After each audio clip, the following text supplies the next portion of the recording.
يا الله.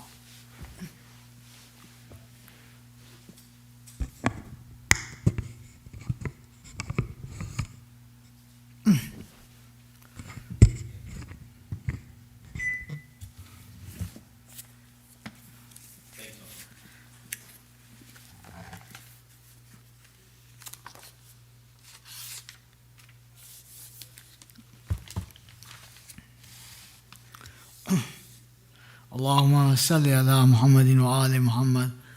اللهم صل على محمد وآل محمد. بسم الله الرحمن الرحيم.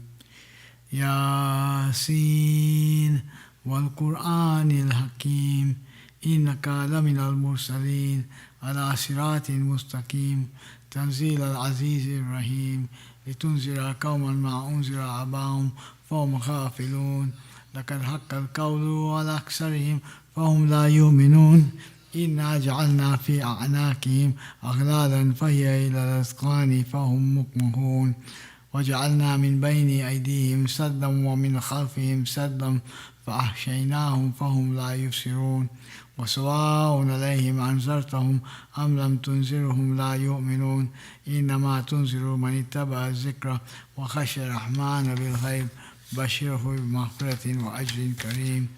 إنا نحن نحيي الموتى ونكتب ما كذبوا وآثارهم وكل شيء أحصيناه في إمام مبين واضرب لهم مثلا أصحاب القرية إذ جاء المرسلون إذ أرسلنا إليهم اثنين فكذبوهما فعززنا بثالث فقالوا إنا إليكم مرسلون قالوا ما أنتم إلا بشر مثلنا وما أنزل الرحمن من شيء إن أنتم إلا تكذبون قالوا ربنا يعلم إنا إليكم لمرسلون وما علينا إلا البلاغ المبين قالوا إنا تطيرنا بكم لئن لم تنتهوا لنرجمنكم وليمسنكم منا عذاب أليم قالوا طائركم معكم أئن ذكرتم بل أنتم قوم مسرفون وجاء من أقصى المدينة رجل يسعى قال يا قوم اتبعوا المرسلين اتبعوا من لا يسألكم أجرا وهم مهتدون وما لي لا أعبد الذي فطرني وإليه ترجعون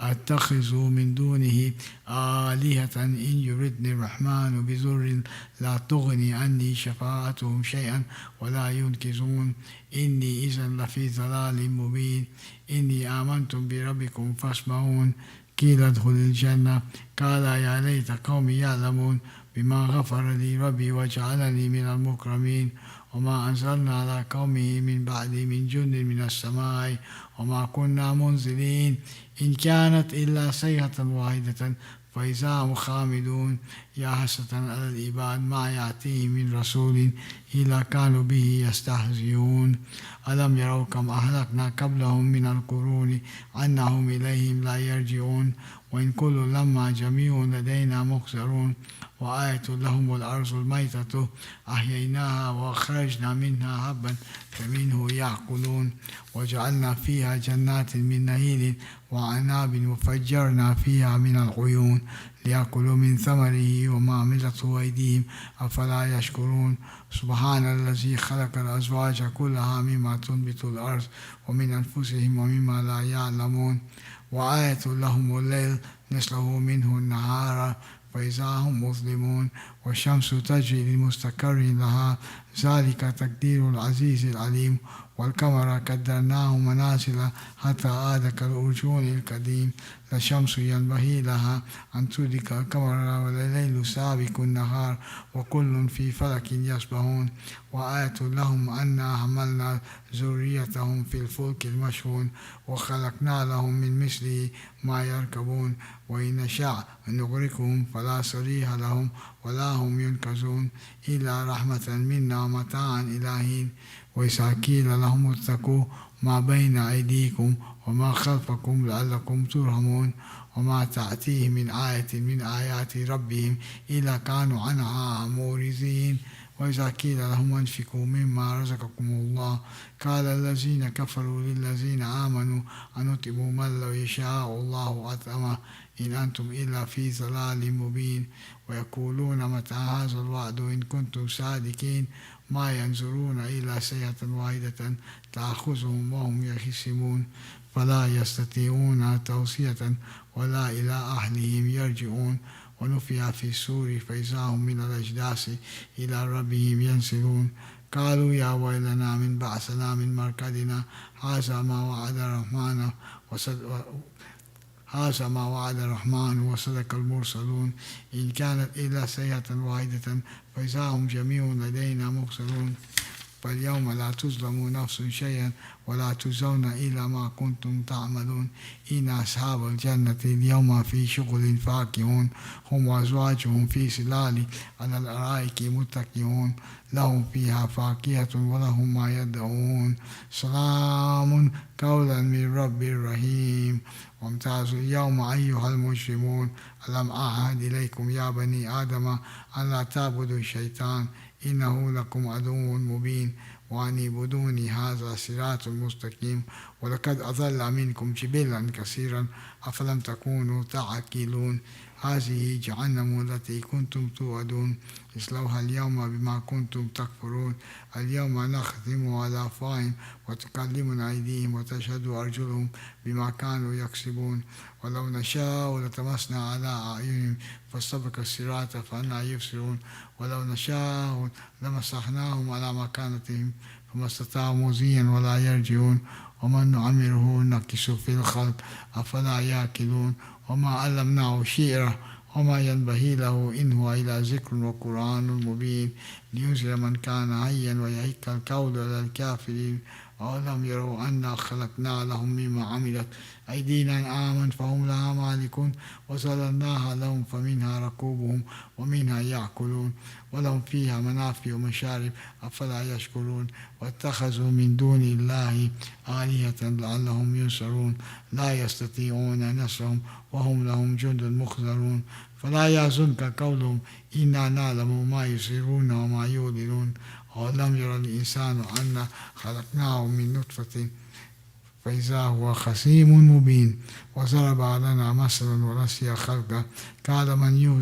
يحيي العظام وهي رميم قل يحييها الذي ينشأها أول مرة وهو بكل خلق عليم الذي جعلكم من شجر يحزر نارا فإذا أنتم منه توقدون أوليس الذي خلق السماوات والأرض بقادر على أن يخلق مثلهم بلى وهو الخلاق العليم إنما أمره إذا أراد شيئا أن يقول له كن فيكون فسبحان الذي بيده ملكوت كل شيء وإليه ترجعون صدق الله العظيم صلوات الله وسلم على محمد وآل محمد سورة المباركة الفاتحة.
اللهم صل على محمد وآل محمد.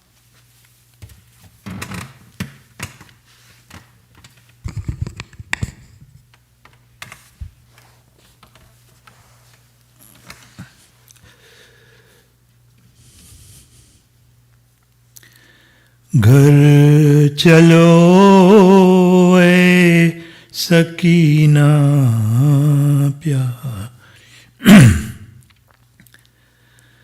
छोटी तुर्बत पे मादर पुकारी, घर चलो ए सकीना प्यारी।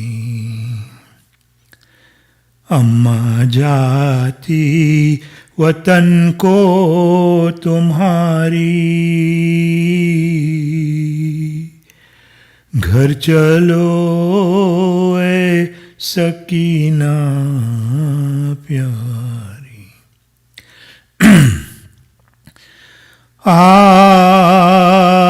मेरी जान उठो, मेरी जान कब्र में है अंधेरा सकीना। किसकी नजरों ने तुमको है खाई, इतनी जल्दी अजल तुमको आई। सदके तुम पर है मादर दुखियारी, घर चलो ए सकीना प्यारी। दिल ना अम्मा का इतना जलाओ, गमज़दी को न इतना रुलाओ। होना मुझसे खफा अम्मा वारी, घर चलो ए सकीना प्यारी। उम्मीदों मेरे महल टूटे, अश्किया ने मेरी गोद लूटे।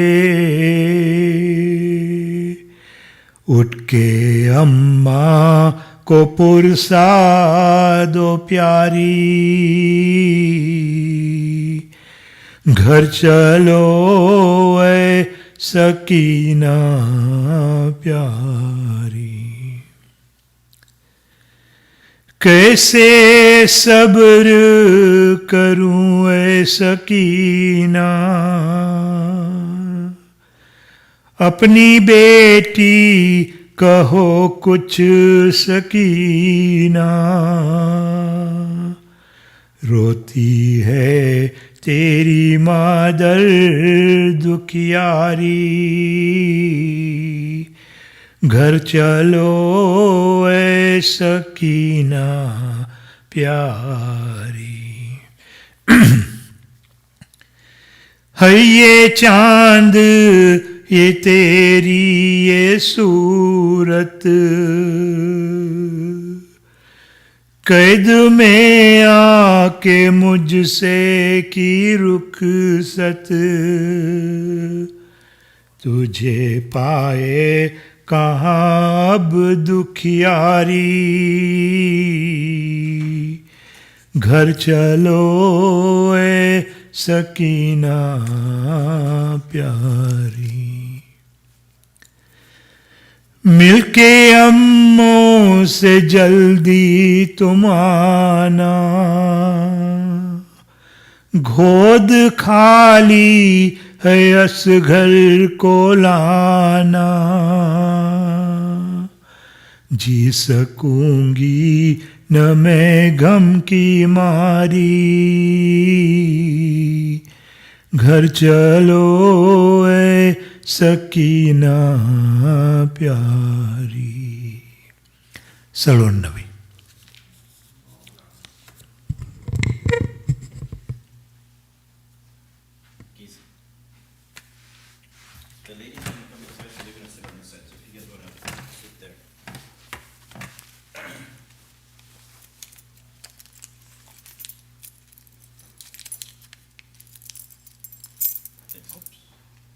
Thank you.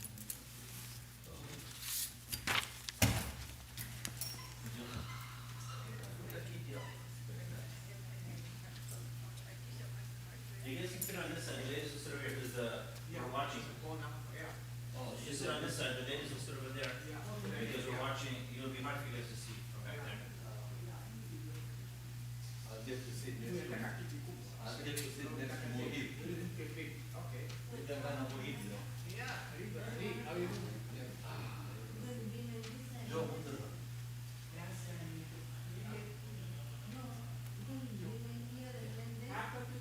nataka viti tusogeze. Nataka viti, chukua viti. Ah, ngoja nani.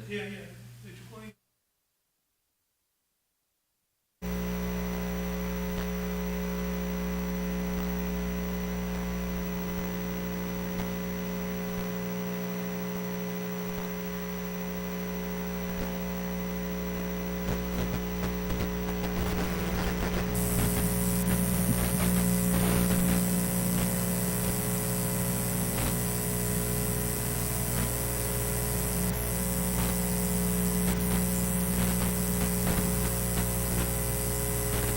أعوذ بالله من الشيطان اللعين الرجيم.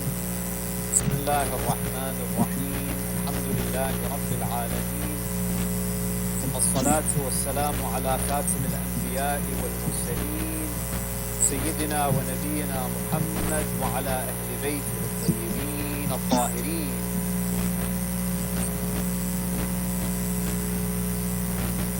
صلى الله عليه وعلى آله الطيبين الطاهرين. صلى الله عليك يا رسول الله، صلى الله عليك يا سيدي ويا مولاي يا أبا عبد الله. غريب يا مظلوم كربلاء، ما خاب من تمسك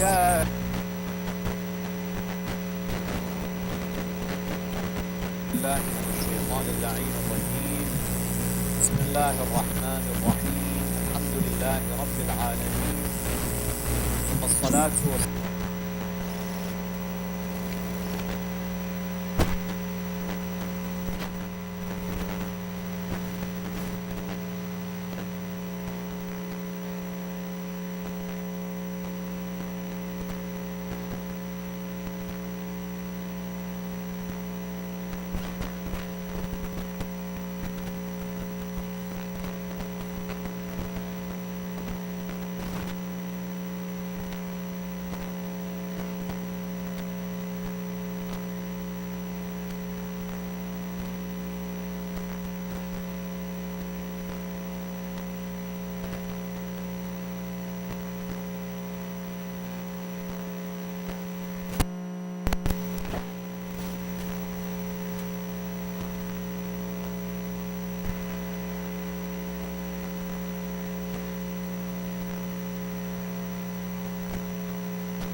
والسلام على خاتم الأنبياء والمرسلين سيدنا ونبينا محمد وعلى أهل بيته الطيبين الطاهرين.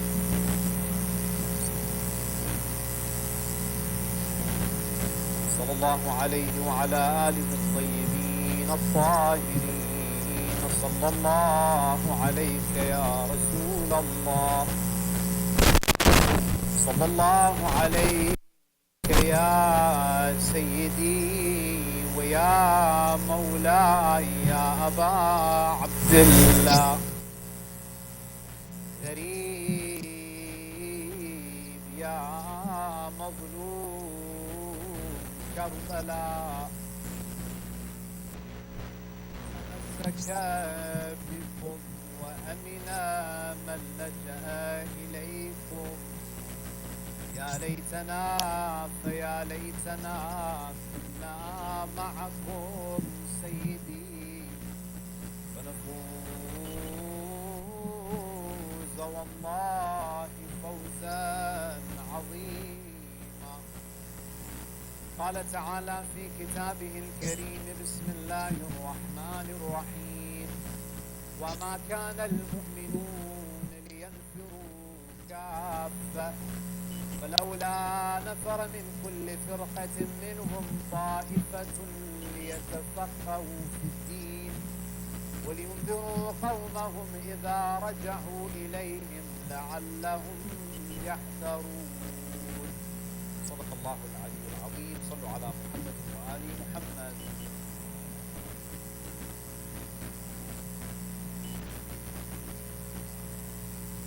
This particular verse is one of the most famous verses in the Quran, and it is known as Ayat al-Nafl. This verse is from Surah At-Tawbah, and it's verse 122 of Surah At-Tawbah. Now, as we know, brothers and sisters, when you look at the Madani period, particularly the second year after the Hijrah, this is when the battles of Islam began. The battle of Badr taking place in the second year after the Hijrah. Now, in the early battles of Islam, because the Muslim community was so small, whenever there was a security threat, all able-bodied men would have to go to the front lines and defend the Islamic State. Now, as the years progressed and the Muslim community grew, Allah subhanahu wa ta'ala, in the late Madani period, He reveals this ayah. وَمَا كَانَ الْمُؤْمِنُونَ لِيَنْفِرُوا كَافَّةً. Allah subhanahu wa ta'ala, He says, and it is not for the believers to go forth to battle all at once. Meaning, the verse here is stating that if the mushrikeen, or if there are any hostile groups who want to attack the Muslims should not send all of their men.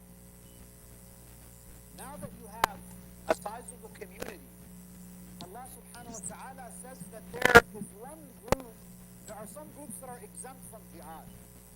Women, the elderly, the disabled. In this ayah, Allah subhanahu wa ta'ala adds another group who are exempt from going to the battlefield. فَلَوْلَا نَفَرَ مِنْ كُلِّ فِرْقَةٍ طَائِفَةٌ مِنْهُمْ لِيَتَفَقَّهُوا فِي الدِّينِ. Allah subhanahu wa ta'ala, He says that there should be a group from every division that stay behind and they don't go to the battlefield. Why? So that they can dedicate themselves to the pursuit of religious knowledge. It's amazing that even though jihad is wajib kifaya, especially these defensive jihads, they're communal obligations. But the pursuit of knowledge, to have people in the community who have a deep understanding of deen. I'm not just talking about halal and haram, who understand Islamic theology in depth, who understand Islamic law in depth, who understand Islamic metaphysics and all of the different disciplines within Islam. This is so significant that Allah subhanahu wa ta'ala is essentially saying that even if you have an external enemy, you should never lose sight of the importance of developing the knowledge and the spirituality of your community. There should remain a group. And this is an important lesson for all Muslims. And that is, no matter what challenge we are facing, we should never become so fixated on solving one problem that we neglect one of the most important duties, and that is the education of our community. And لِيَتَفَقَّهُ فِي الدِّينِ is not just a superficial, elementary, or general understanding of Islam. We're not just talking about basic Islamic literacy. We're speaking about التفقه في الدين, to have a deep understanding of the religious tradition. Now, during the time of the Prophet, there were many Bedouin tribes. There were many Muslims who did not live in Medina. They lived in the outskirts. They lived far away from the capital. And therefore, what they used to do during the time of the Prophet, if there is a clan or a tribe that lives far from Medina, they would send a group from amongst themselves to settle in Medina and take knowledge from the Prophet, to have a deep understanding of their faith, and then they would go back. They would go back and educate their communities. Now, during the time of the Prophet, this was fairly easy because the Muslims had direct access to the Prophet.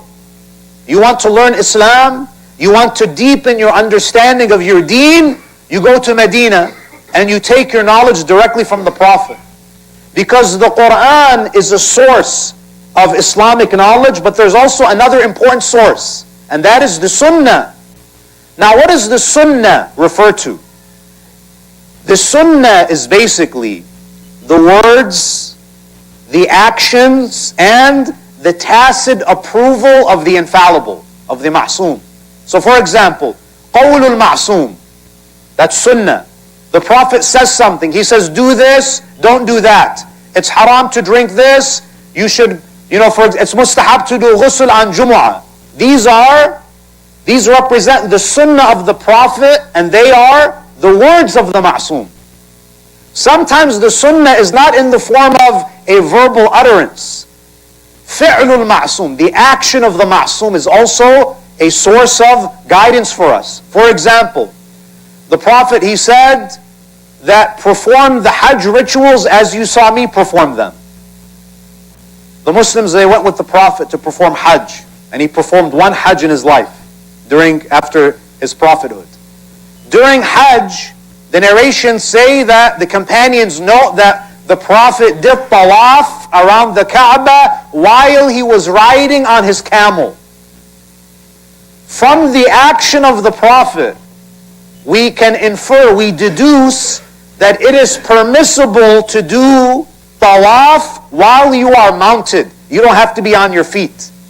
We don't have a hadith from the Prophet that says you are permitted to do tawaf while you are mounted. We don't have a hadith like that. But from the action of the Prophet, we know that that is permissible because he did it. Taqreerul Ma'soom, the tacit approval of the Ma'soom. Sometimes something is done in the presence of the Prophet or the Imams, and they are silent. And their silence indicates that it is permissible. So for example, as an example, imagine Zurara ibn A'yan, he comes in front of Imam al-Baqir and he's performing wudu, and instead of wiping from the top of his head downward, he wipes upward. Let's say that he did al-mashu mankusan in front of Imam al-Baqir, and Imam al-Baqir was silent. From this interaction, a faqih will understand that it is permissible to wipe from the hairline upward. Why? Because Zurara, as an example, he did it in front of Imam al-Baqir, and Imam didn't object. Because if it was wrong to wipe upward, Imam al-Baqir would have said something, and therefore his taqreer becomes what? It becomes a hujjah. Imam after Imam, the Muslims had access to the Ma'soom. They have a question about Tawheed, they ask Ja'far al-Sadiq. They have a question about fiqh, they ask Imam al-Ridha. The Muslims had direct access. But we know that this direct access would not continue. And our Imams, alayhimus salam, they prepared us for a time period when we would not have direct access to the infallibles. They did not just leave us in the dark.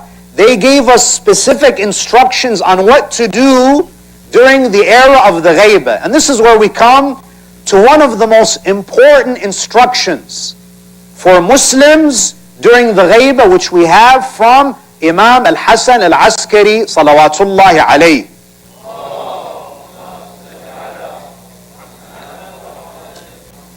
Now, the tradition from Imam Askari, what does he say? Again, he's the 11th Imam. Now there's a sense of urgency. He has to psychologically prepare the Shia for the Ghaibah. He has to give them specific guidance on who to take their deen from. So the Imam alayhi salam, what does he say? فَأَمَّا مَنْ كَانَ مِنَ الْفُقَهَاءِ. As for the jurists who will be during the time of Ghaibah, فَأَمَّا مَنْ كَانَ مِنَ الْفُقَهَاءِ صَائِنًا لِنَفْسِهِ. Imam Al-Askari gives us certain qualities to look for in scholars who will become a source of knowledge and guidance for us during the occultation.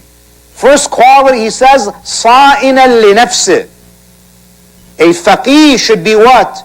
He should have control over his nafs. He should not be someone who's at the mercy of his lower nafs.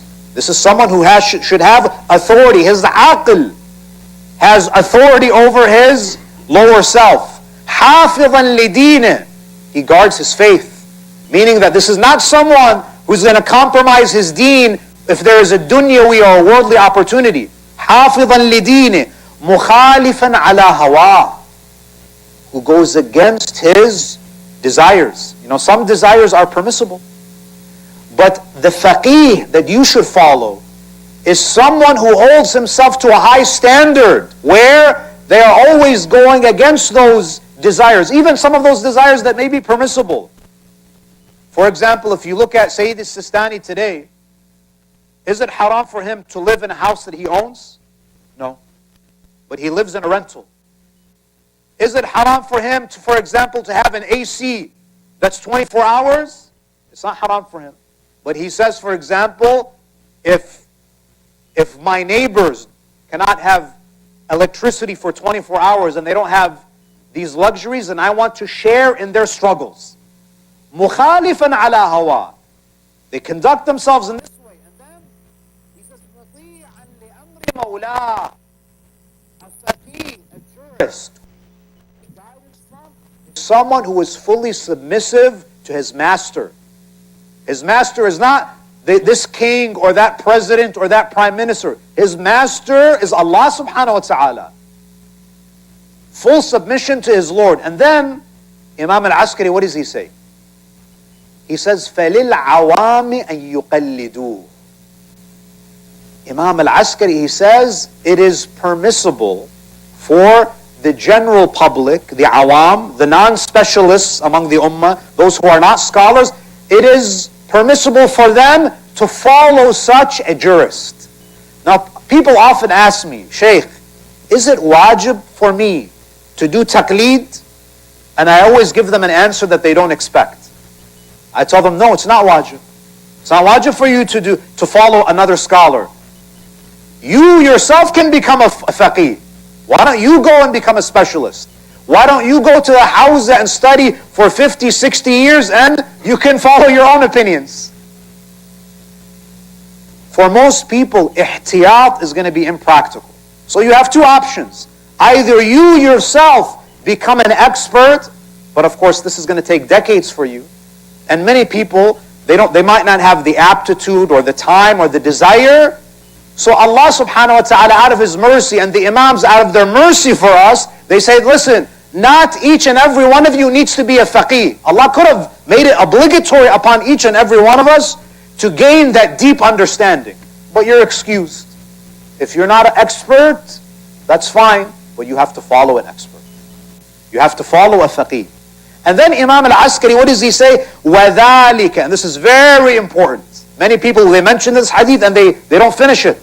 There's a continuation. He says, وَذَلِكَ لَا يَكُونُ إِلَّا بَعْضَ فُقَهَاءِ الشِّيعَةِ لَا كُلَّهُمْ.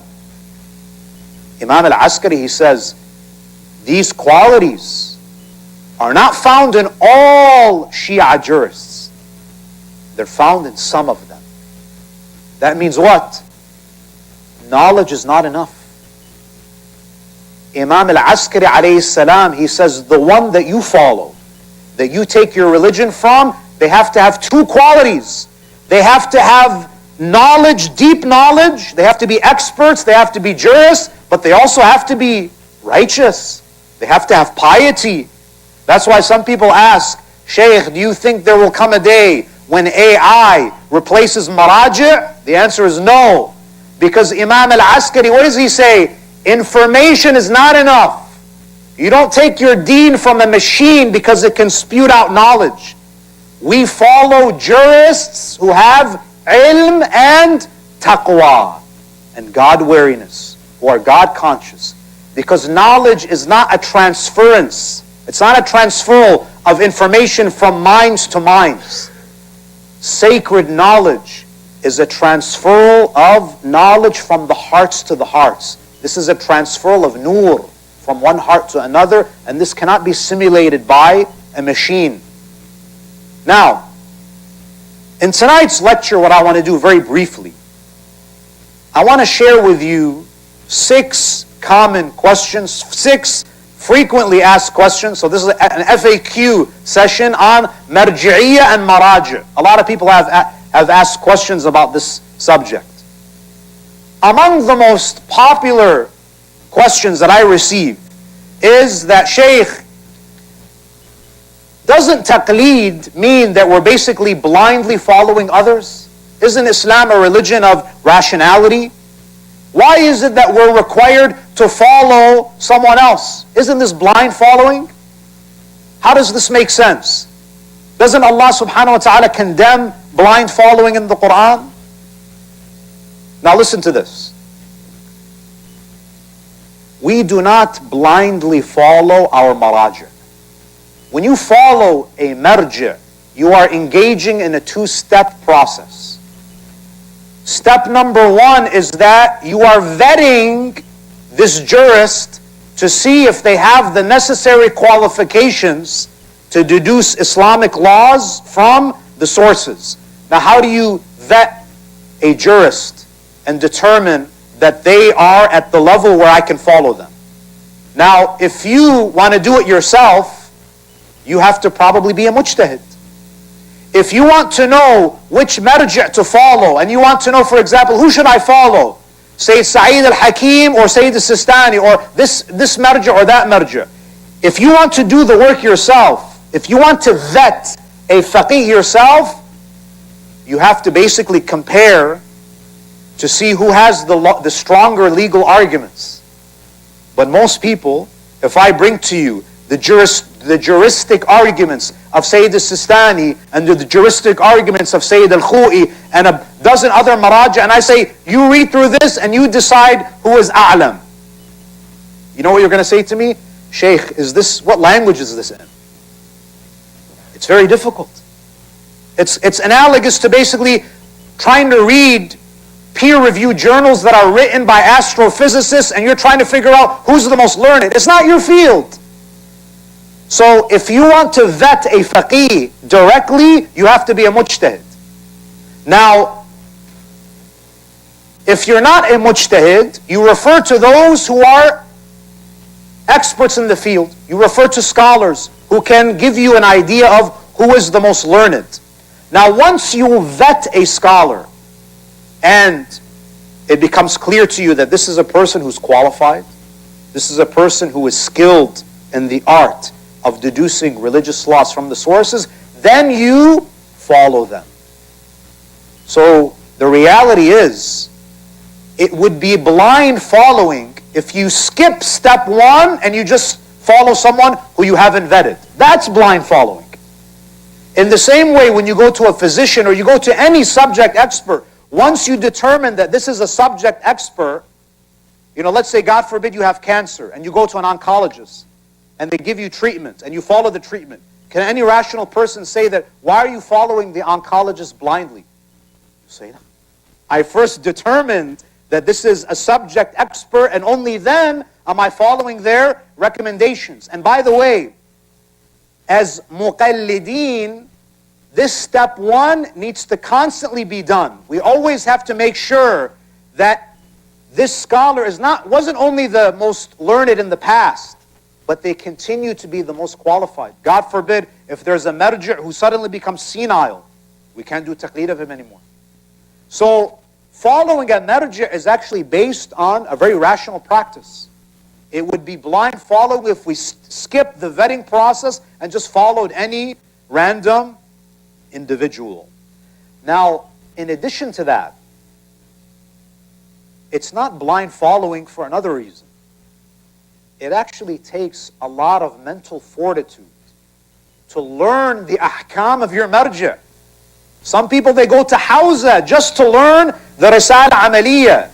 So it actually requires a lot of intellectual power to understand the religious rulings of your marja, number one, and then to know how to implement them, how to take those universal formulations and then implement them in your daily lives. So even being a muqallid requires wisdom.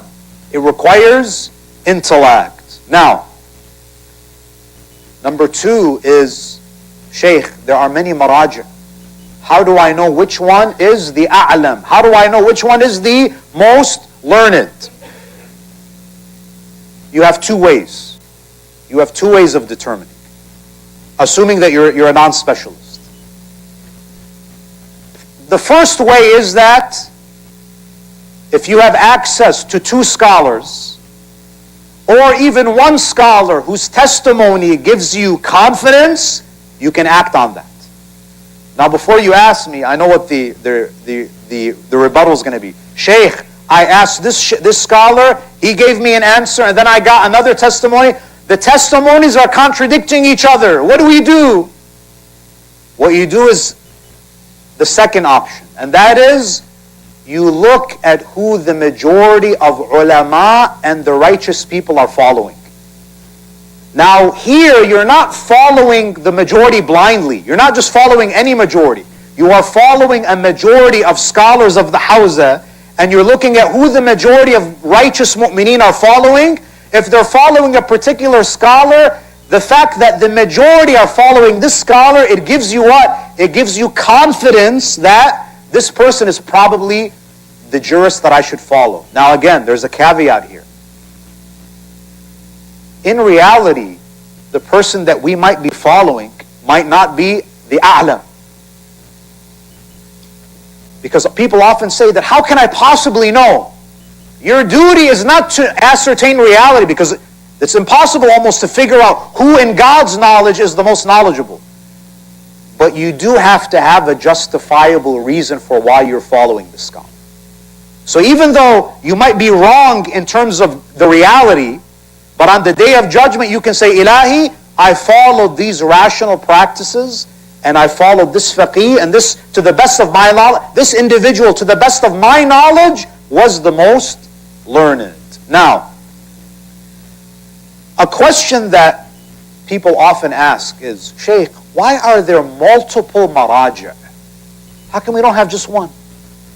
How come this person is claiming to be a marji', this person is releasing his risala amaliyah? We have tens of maraji'. Why is that? Are they competing with each other? You know, sometimes you speak with people, it's as if it's, Hunger Games. They're trying to take each other over. It's not what it is. The reason why we have multiple maraji' is because each of these maraji', between them and Allah, they feel that they believe that they are the most learned. And because they feel they're more learned than their peers, and by the way, any scholar who releases a risala amaliyah is basically implicitly saying that I am the a'lam, follow me. They believe between them and Allah that they're the most knowledgeable.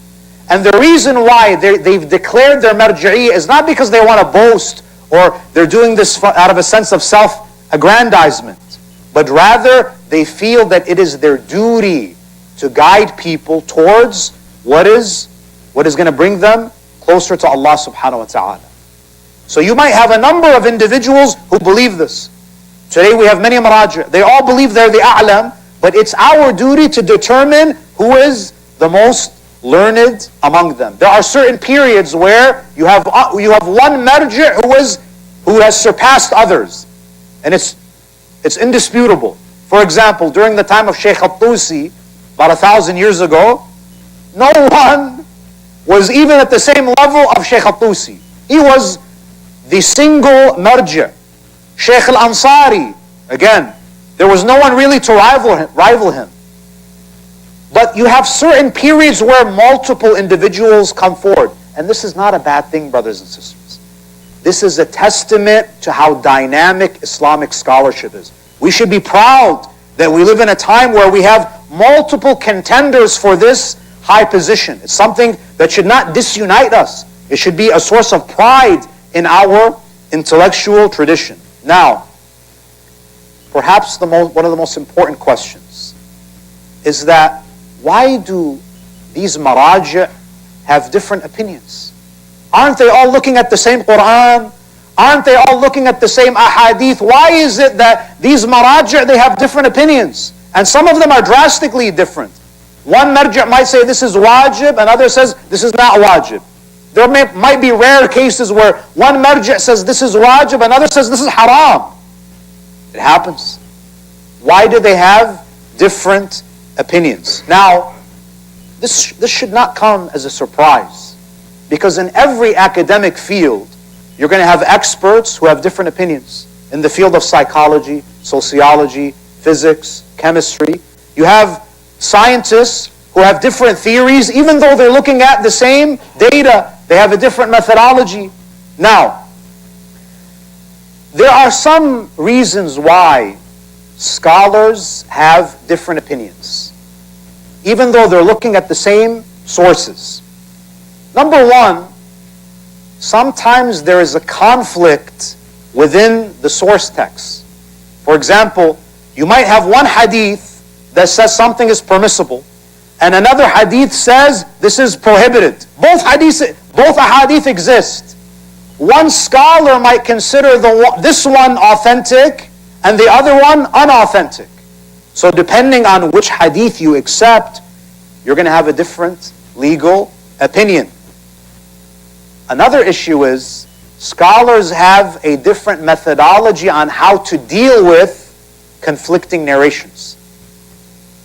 Some people think that to derive Islamic laws from the sources is very easy.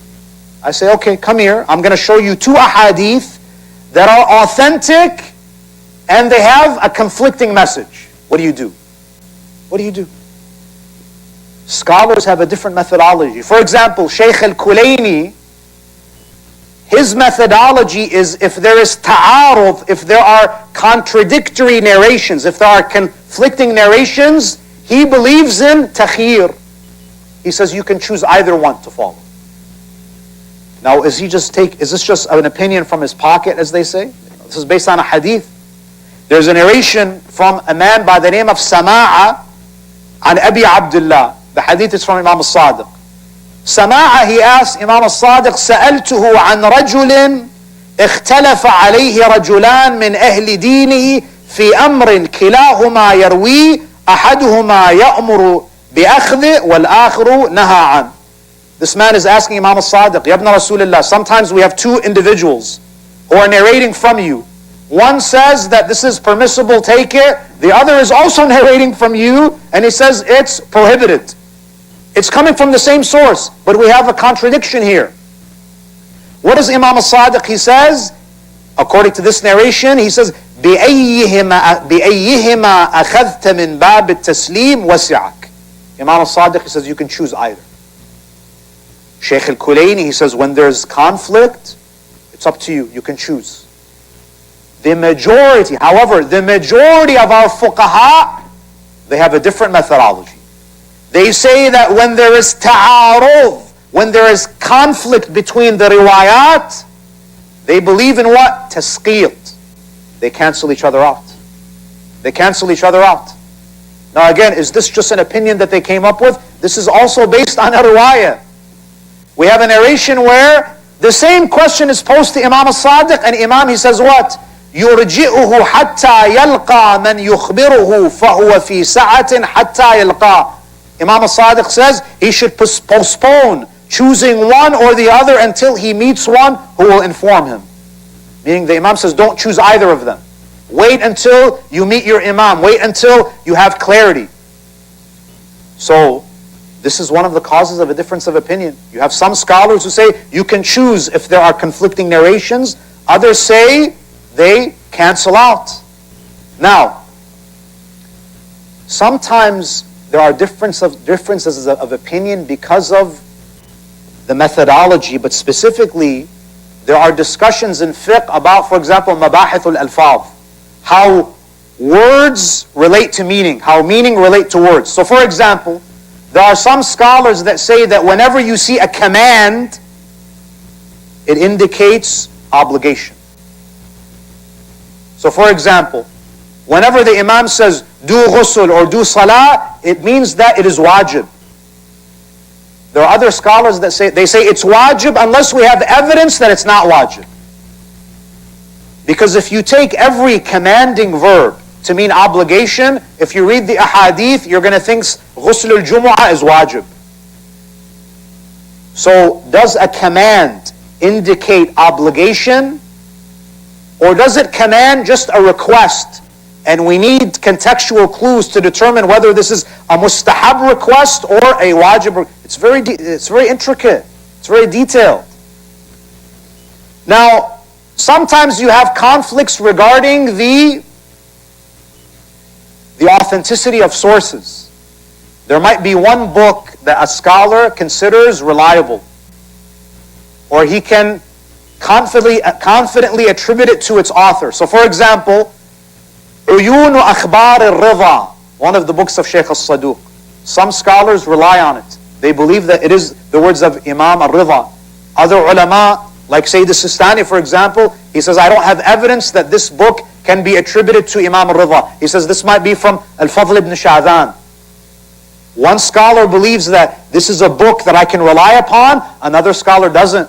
That is going to affect the conclusions that you have. Sometimes there's a difference of opinion regarding the reliability and trustworthiness of a narrator. Muhammad ibn Sinan, he's one of the narrators of a hadith. Some scholars say that he's one of the ghulat. We cannot rely upon him. Other scholars say, no, he's not one of the ghulat. We can rely upon him. The scholars who believe he's a problematic narrator, any chain of transmission that has Muhammad ibn Sinan, they throw it against the wall. The scholars who believe that Muhammad ibn Sinan is a reliable, trustworthy narrator, any narrations that have him in the chain, they take it. That's going to affect the outcomes, the legal opinions. And then,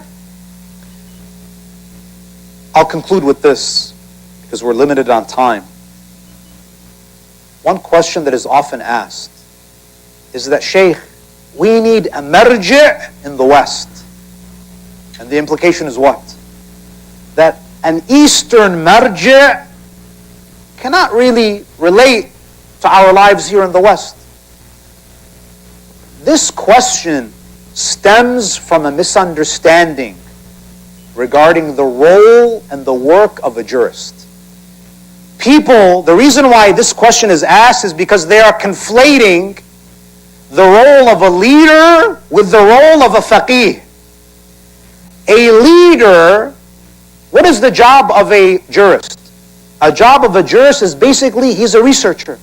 He's going to the sources and he's telling you what is wajib, what is haram, what is mustahab, what is makruh. He's doing research. He's presenting you with the research so you know your duty before Allah. A leader is someone who needs to be intimately connected to his people, who needs to be living among his people. We should not assume that every faqih needs to be a leader, because the job of the faqih is to do research and provide us with his findings. I'll give you an example. Imagine you have a team of cancer doctors, cancer researchers, and they're researching treatment on how to deal with certain cancers. Does it matter what country these scientists are from? It doesn't matter. Their particular culture has no bearing on their research. The reason why people say, why don't we have a marji' in the West, is because they have not understood that the job of the faqih is not to be a leader. It would be wonderful if we have someone who is a leader and a faqih.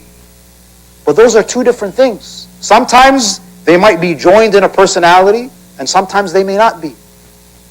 So this is very important, because sometimes people, when they ask this question, they say it out of frustration and they start to lose respect for our ulama, not realizing that you are putting a burden on the faqih he didn't sign up for that.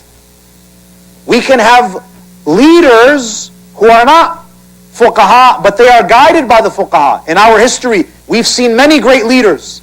Sayyid Musa Sadr, for example, he's a great leader, but he's not a marja'. You don't need to be the greatest faqih to be a leader in your community. It's important for us to recognize this, my dear brothers and sisters.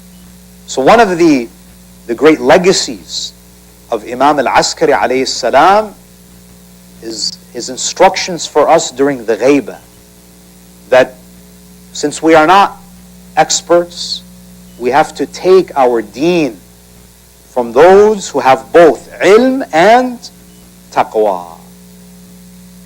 And during the time of Imam Askari alayhi salam, it was very difficult for the Shia, even though Imam Askari was not in ghaibah, he was in Samarra, he was under house arrest. It was so difficult for the Shias to meet with him and to speak to him that on one occasion Imam Askari, he sends a letter to his followers, to the Shia, and he says that if you see me walking from my house to the governor's mansion, do not say salam to me. Do not even point at me. Because if these officials know that you are my followers, they will apprehend you. They will throw you in prison. They will persecute. Imagine, brothers and sisters, how persecuted our imams were, that imam, to look after, to protect his Shi'as, he would say that when you see me, act like you don't even know me. Allahu Akbar. Imam Askari alayhi salam, he lived a very difficult life. In fact, he was completely isolated from the rest of the Muslim world, so much so that most of the ahadith that we have from Imam Askari are in written form. He would write letters because he was inaccessible to the Shia. There was a man by the name of Abu al-Adyan. He comes to visit Imam Askari alayhi salam. This was 2 weeks before his shahada. Imagine, 2 weeks ago, on a night like this, Abu al-Adyan, he comes, he sees that Imam Askari alayhi salam had been poisoned. And Imam Askari was poisoned multiple times, just like his grandfather, Imam Hasan. But this time, the poison was very potent. Al-Mu'tamid al-Abbasi, he found a way to force feed the Imam poison, and the poison was coursing through his veins. Abu al-Adyan, he says to him, Ya ibn Rasulullah, I am going to Mada'in, but I see that your condition is very unstable. You don't look good. You look very ill. What's going to happen to you, Ya ibn Rasulullah? Imam Askari alayhi salam, he says, Oh Abu al-Adyan, he says, I want you to take these letters. You're going to Mada'in, take these letters. These are the answers to the questions that the people of Mada'in wrote to me. I want you to deliver it to them. And you're going to come back.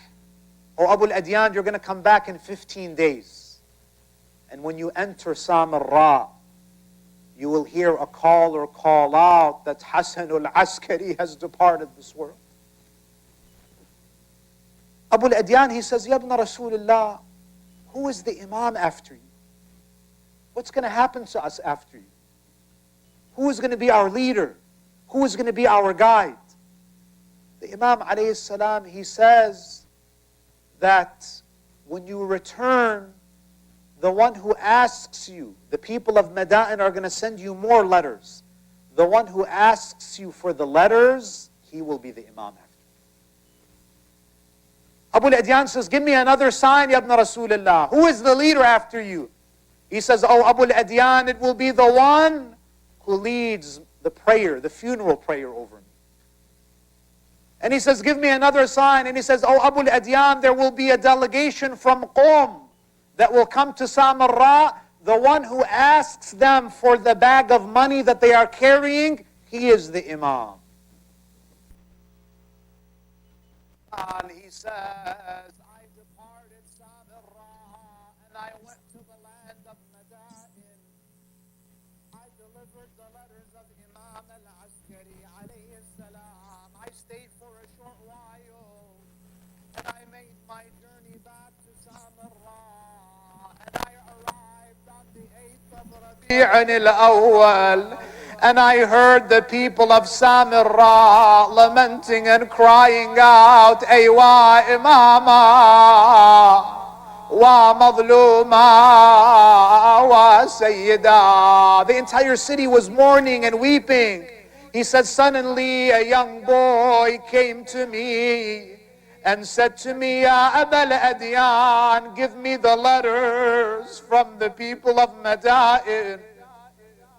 He says, I realize that this is the first sign that this is the Imam after Imam al-Askari.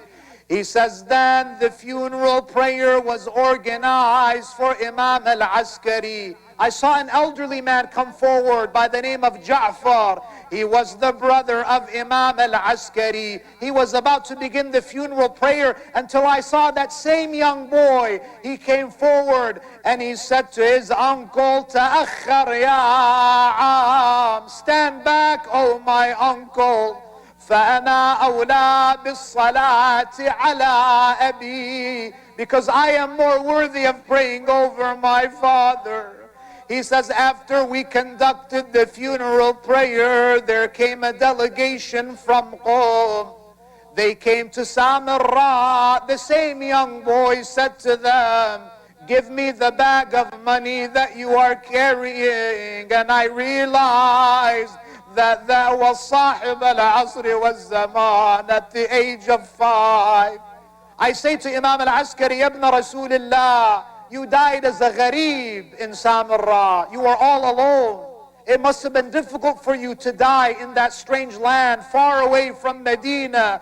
But Ibn Rasulullah, tonight we cry for the one who you used to cry over. We cry for your grandfather, Aba Abdullah al-Hussein, the one who died gharib in Karbala. Oh, Imam al-Askari, your son was there to bury you immediately after your death. But Aba Abdullah laid on the plains of Karbala for 3 days without a shroud. The sun was striking the body of the Imam until after 3 days. Banu Asad, they came to Karbala. They wanted to bury the bodies. But I tell you, brothers and sisters, I ask you, how do you identify bodies that don't have any heads? Suddenly a man emerged from the horizon, from the direction of Kufa. He arrived. It was Imam Zainul Abidin alayhi salam. The Imam, he buries the bodies. The first body that he buries is the body of his father, Aba Abdullah. There is a moment where Imam al-Sajjad, he lowers the body of Imam al-Hussein. He goes down into the grave. He goes down into the earth. And then he starts to speak to that earth. He speaks to that grave. What does he say to the earth? He says to the earth, طوبى لأرض تضمنت جسدك الطاهر. How fortunate is this earth to hold the body of Aba Abdullah. And then he says to his father, Aba Abdullah, ya Abi, inna dunya ba'daka mudlima. Ya Aba Abdullah, the world is very dark after you have left us. وَالْآخِرَةُ بِنُورِكَ مُشْرِقًا. And the hereafter is illuminated by your arrival. لا حول ولا قوة إلا بالله العلي العظيم. وسيعلم الذين ظلموا آل محمد أي منقلب ينقلبون والعاقبة للمتقين. We ask Allah Azza wa Jal to accept our tears for Imam al-Askari alayhi salam. We ask Allah Azza wa Jal to give us the privilege of going to Samarra and paying our tribute to Imam al-Askari alayhi salam and Imam al-Hadi in Samarra. And we ask you, O Allah, to make us of those who are worthy of the shafa'ah of this Imam who is gharib on the day of judgment. يَوْمَ لَا يَنْفَعُ مَالٌ وَلَا بَنُونَ إِلَّا مَنْ أَتَى اللَّهَ بِقَلْبٍ سَلِيمٍ وآخر دعوانا أن الحمد لله رب العالمين وصلى الله على محمد وآله الطاهرين.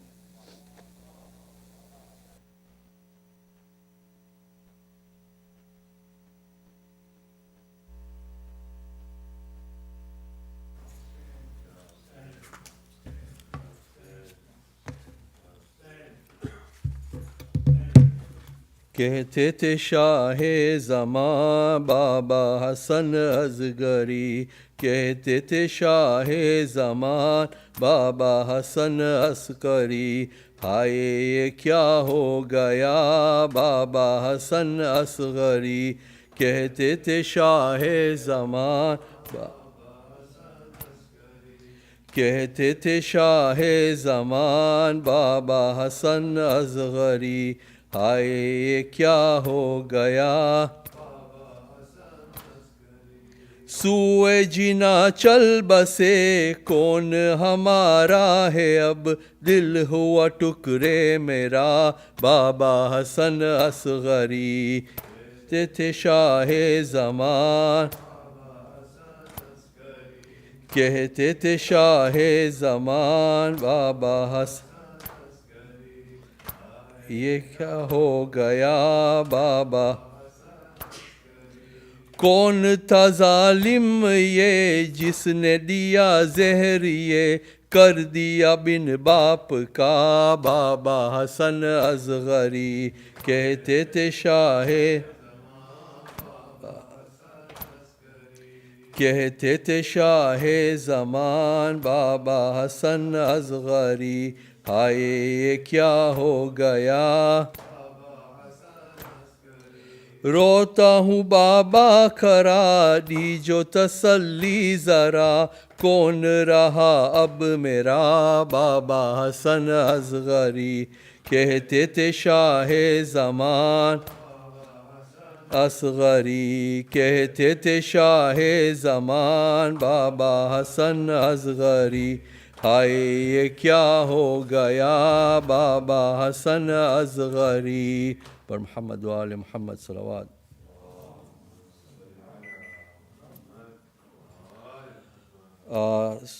Surah Al-Fatiha is requested for the Isal Sawab of Marhum Abdul Hamid Dala, Marhuma Zainab H. Daramsi, and Kull Wahid Mu'minin al Mu'minat.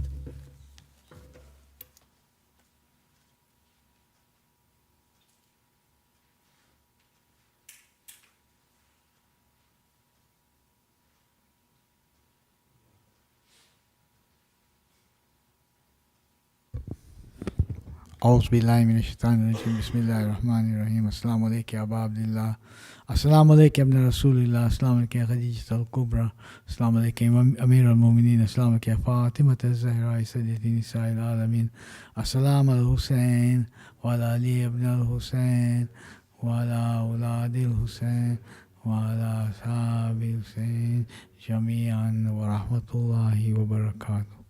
السلام عليك يا مولى ابن مولى، السلام عليك يا قريب الغرباء، السلطان أبا الحسن مولى علي ابن موسى الرضا، وشفيعنا وشفيع والدي في يوم الجزاء ورحمة الله وبركاته. السلام عليك يا صاحب الزمان، الأمان الأمان الأمان، السلام عليك يا خليفة الرحمن، السلام عليك يا شريك القرآن، السلام عليك يا كعبة الإيمان، السلام عليك يا إمامنا وإمام الإنس والجان، أجل الله فرجك وسهر الله تعالى محرجك وزهور الأمر ورحمة الله وبركاته. اللهم صل على محمد وآل محمد. بسم الله الرحمن الرحيم. اللهم كن لوليك حجة ابن الحسن صلواتك عليه وعلى آله في هذه الساعة وفي كل ساعة وليا